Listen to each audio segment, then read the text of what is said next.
Hello, my name is Swissbianco. In this video I will talk about the Robbins of Dudley punch knife. This is a replica from Plowshare Forge, made in USA. I got that many years ago. I'm not sure if he is still gonna offer those. What is to be said about this piece, it's a replica of an original one, and those were made by Robbins of Dudley in England during the World War II. Apparently they had a need back then for rather unusual looking knives or weapons, as you would say. It's less of a knife that you could use for anything much than hurt other people. So Robbins of Dudley stands out if you study older World War II knives and daggers and all that, because of their unique design of the shape. They have a really ergonomic handle, and the unique style that they use with those cast aluminum handles. They may have used some other materials as well, and it's pretty interesting to see what they all did do with simple casting in quite likely a lost wax form. So the metal parts that they put in there would hold together and form a solid handle. Now this is the only push knife, as best as I see, that they make.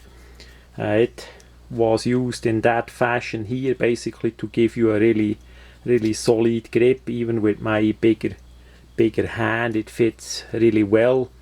Because it's aluminum, of course, it has a silver color. It's hard to say if they did paint the whole thing for use in World War II. It would be a bit on the shiny side. Also, the dimension is relative thick, so it has quite a weight on it.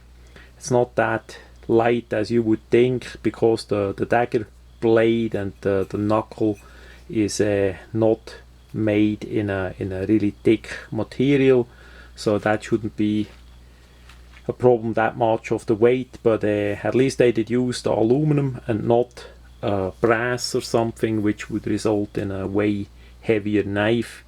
We see also, like by the original, some imperfection on the casting and some file work here in that area on top a bit here, of course, and all the way down. But it's simply rough grinded off like that was used in World War II. So it gives us still a good impression how the original was. I did see a couple of them at shows. The price, of course, is out of reach for me, and those are collectible. This one we could actually use. It was not that high of a price, and the Plowshare Forge did offer back then quite a number of different designs, but that was so far the only one that I got for my collection. The sheet is rather rough made as well. It has the original style of it. We see the manufacturing is pretty rough.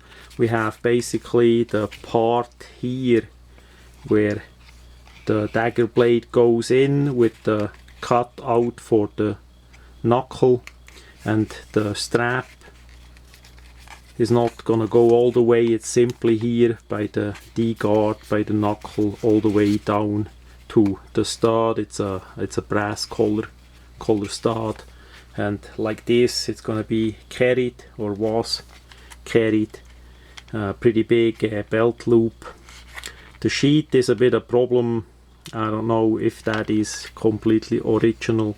On some pictures it did look original, but that's another problem with such old knives and special purpose knives, that many times the sheet got lost, or they they still have the knife, but the sheet got somehow rotted away or something because it's leather.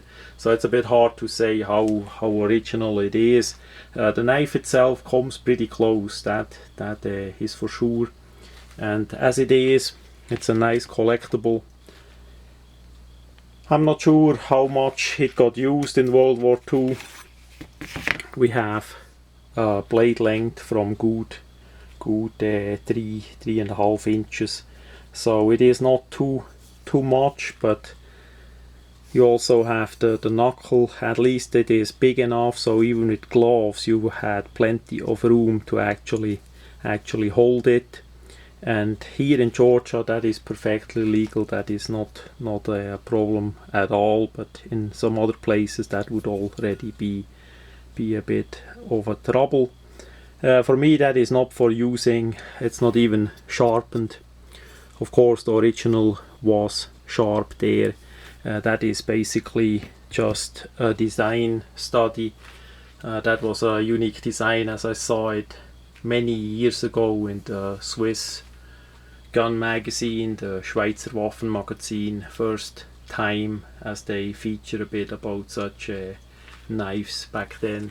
And as best as I remember, in Switzerland I never saw one other on pictures, but in USA on some exhibitions internationally I saw that. So that much about Robin of Dudley from England.